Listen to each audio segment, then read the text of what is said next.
ഈ ക്രിസ്മസ് ദിനത്തിൽ അന്താരാഷ്ട്ര മാധ്യമങ്ങൾ എല്ലാം ചർച്ച ചെയ്യുന്ന ഒരു വാർത്തയാണ് ഹഗിയ സോഫിയ എന്ന് പറയുന്ന പള്ളിയുടെ വാർത്ത. അതുമായി ബന്ധപ്പെട്ട ചില ഡെവലപ്മെന്റ്സ് ആണ് ഇപ്പോൾ പുറത്തു വന്നിരിക്കുന്നത്. ചില പ്രതിഷേധ പ്രകടനങ്ങളാണ് ഇപ്പോൾ പുറത്തു വന്നിരിക്കുന്നത്. നമുക്കറിയാം, ഹഗിയ സോഫിയ എന്ന് പറയുന്ന ക്രിസ്ത്യൻ പള്ളി ഇപ്പോൾ മുസ്ലിം മോസ്കായി മാറിയിരിക്കുകയാണ്. തുർക്കി ഭരണാധികാരി അത് മുസ്ലിം മോസ്കായി കൺവേർട്ട് ചെയ്തിരിക്കുകയാണ്. അതിൽ വലിയ രീതിയിലുള്ള പ്രതിഷേധമാണ് ഇരമ്പുന്നത് എന്നുള്ളത് വേറൊരു കാര്യം. 2020 ഇത് സംഭവിച്ചത്. എന്നാൽ ഇപ്പോൾ വരുന്ന റിപ്പോർട്ടുകൾ അനുസരിച്ച് ഈ ഹഗിയ സോഫിയ സ്മാരകത്തിന് സമീപം ഗ്രീക്ക് പതാക ഉയർത്തിയിരിക്കുന്നു എന്നാണ് അറിയാൻ സാധിക്കുന്നത്. ഈ ഗ്രീക്ക് പതാക ഹെലനിക് എയർഫോഴ്സ് അക്കാഡമിയിലെ 6 കേഡറ്റുകളാണ് ഉയർത്തിയിരിക്കുന്നത്. ഗ്രീസിൽ നിന്നും ഹഗിയ സോഫിയ സന്ദർശിക്കാൻ വന്ന 6 കേഡറ്റുകളാണ് ഈ ഗ്രീക്ക് പതാക ഉയർത്തിയിരിക്കുന്നത്. ഇവരെ തുർക്കി അധികൃതർ അറസ്റ്റ് ചെയ്തു എന്നും അറിയാൻ സാധിക്കുന്നു. വലിയൊരു പ്രതിഷേധത്തിന്റെ ഭാഗമായിട്ടാണ് ഹഗിയ സോഫിയയുടെ മുമ്പിൽ ഇവർ ഗ്രീക്ക് പതാക ഉയർത്തിയത്. ഈ സംഭവം നടക്കുന്നത് ഡിസംബർ 21 ശനിയാഴ്ചയാണ്. എന്തായാലും ക്രിസ്മസ് അവധിക്ക് ഇസ്താംബുളിലേക്ക് പോയ 6 വിദ്യാർത്ഥികൾ, അവരിൽ 3 ഗ്രീക്ക് പൗരന്മാരാണ്, 3 സെപ്രിയാറ്റ് പൗരന്മാരുമാണ് എന്നാണ് മനസ്സിലാക്കാനായി സാധിക്കുന്നത്. എന്തായാലും തുർക്കിയുടെ നാഷണൽ ഇന്റലിജൻസ് ഓർഗനൈസേഷൻ അവരെ പിടിച്ചിട്ടുണ്ട്. പോരാത്തതിന് നയതന്ത്ര ഇടപെടലുകളുടെ ഭാഗമൊക്കെ ആയിട്ട് 5 പേരെ അവർ അറസ്റ്റ് ചെയ്തു. ഒരാൾ ആ സമയമായി ഇപ്പോൾ ഓടി രക്ഷപ്പെട്ടു. ഈ 6 പേരെയും ഗ്രീക്ക് കോൺസുലേറ്റിനെ വിവരമറിയിച്ച് നയതന്ത്ര ഇടപെടലിന് ശേഷം ഗ്രീസിലേക്ക് നാട് കടത്തുകയാണ് ചെയ്തത് എന്ന റിപ്പോർട്ടുകൾ പുറത്തു വന്നിട്ടുണ്ട്. ഇത് വലിയ രീതിയിൽ അന്താരാഷ്ട്ര മാധ്യമങ്ങൾ ഇപ്പോൾ ചർച്ച ചെയ്തുകൊണ്ടിരിക്കുകയാണ്.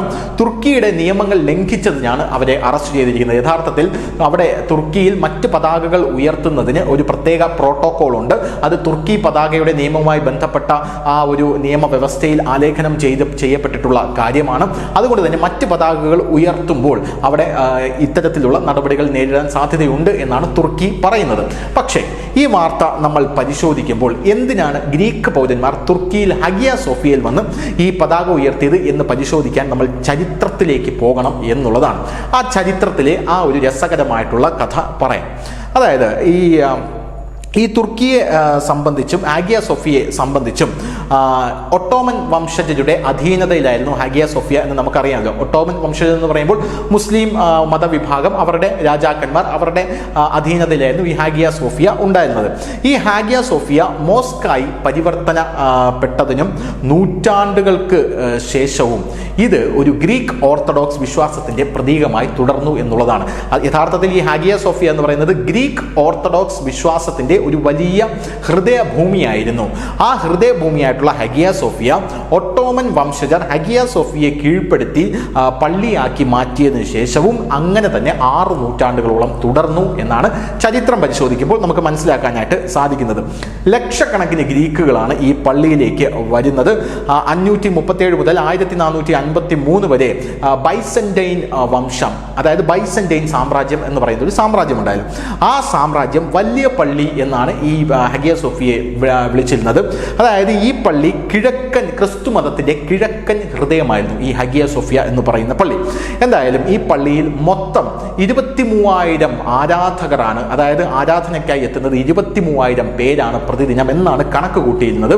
525 പുരോഹിതന്മാരുണ്ടായിരുന്നു ഇതിന്റെ പ്രതാപകാലത്ത്.